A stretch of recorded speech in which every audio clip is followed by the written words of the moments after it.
She was seated at table 9. This is worth noting not because of the number, but because of what table 9 was. A round of 8 near the far window, populated with college acquaintances of the groom who had not seen him in 6 years and were already slightly drunk on the champagne she had selected.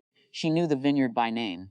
She had called them directly in February and negotiated a bulk rate because the original quote came in $400 over what she'd budgeted for beverage service. She had a budget. She had spreadsheets.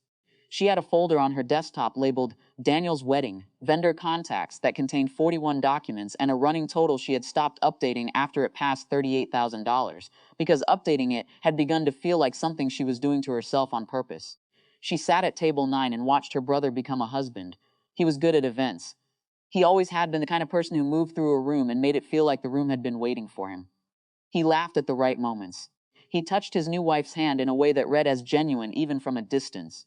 When their father gave his toast, Daniel looked at him with an expression so open and grateful that 3 women at table 9 reached for their napkins. She watched all of this and felt something she could not quite name.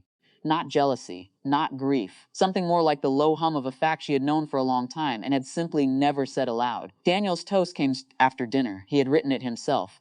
She knew this because he'd called her 2 weeks before the wedding to read her a draft, and she had made 3 suggestions, and he had used 2 of them. She remembered this while he spoke. He thanked his parents, their parents, for raising him to value family above everything else. He thanked his in-laws for welcoming him without reservation. He thanked his groomsmen by name, individually, with a specific memory attached to each one. He thanked his new wife's cousin Marcus, who had driven from Pittsburgh and nearly missed the ceremony because of traffic on the interstate, and he said Marcus's name with such warmth that Marcus visibly straightened in his chair. She counted 11 names. Then Daniel lifted his glass, and the room lifted with him, and he said something about love being the only architecture that mattered, which was the line she had suggested, and he looked out at the room with an expression of complete satisfaction. He met her eyes once, briefly, then looked away. She kept her glass raised until it was appropriate to lower it. He passed her table 20 minutes later, moving toward the bar with his wife's hand loose in his. She didn't reach out, she didn't call his name. But he stopped. She wasn't sure why, whether it was guilt or something more reflexive, some old habit of accounting for her presence, and he leaned in close enough that she could smell his cologne, the same brand he'd worn since he was 22, which she had bought him the first bottle of as a graduation gift. "You understand," he said quietly. "It's just, we had an image we were going for. For the photos, for everything." She looked at him. "You don't really fit it," he said. "You know how you can be." He straightened up. He smiled. It was the smile he used when he believed a thing had been handled. She looked down at her champagne. She sat with it for 4 minutes. She counted, because counting gave her something to do with the part of her brain that was otherwise preparing to do something she would not be able to take back. Patricia found her at 4 minutes and 12 seconds. Patricia Voss was the hotel's senior event coordinator, and she had worked with her, not with Daniel, not with his wife, not with either set of parents, for 11 weeks. Every vendor call had gone through her, every timeline adjustment, every linen substitution when the original ivory didn't photograph the way the mood board suggested. Every conversation with the florist about the centerpieces running $40 over per table. 11 weeks of emails, and she still signed each one Best Patricia, which was a kind of consistency she had come to appreciate. Patricia appeared at the edge of table 9 with a clipboard and a polite, professional expression. "I'm so sorry to interrupt," she said. "I just need a signature on the final invoice copy for our records. It's a formality. The balance is already cleared." She paused. "I can find you later if this isn't a good time. Now is fine." She took the pen.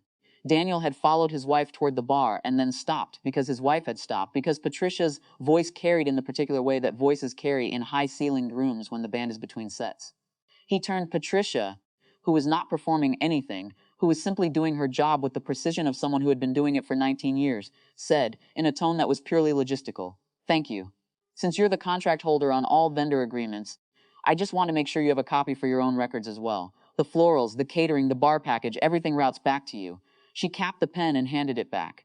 "Of course," she said. "Thank you, Patricia." Patricia smiled, nodded at Daniel, who was standing very still near the bar cart, and moved back toward the event staff corridor. She did not rush. She sat for another few minutes. She finished her champagne. It was good. She had known it would be, and she folded her napkin once and set it beside her plate. She collected her wrap from the back of the chair, which was a pale blue her mother had told her was the wrong choice for her complexion. On her way out, she passed the microphone stand near the small raised platform where Daniel had given his toast. It was untethered, angled slightly toward the room. She picked it up. She didn't raise her voice. She didn't need to. The room had gotten quiet in the particular way rooms do when something is about to happen, and no one is sure what.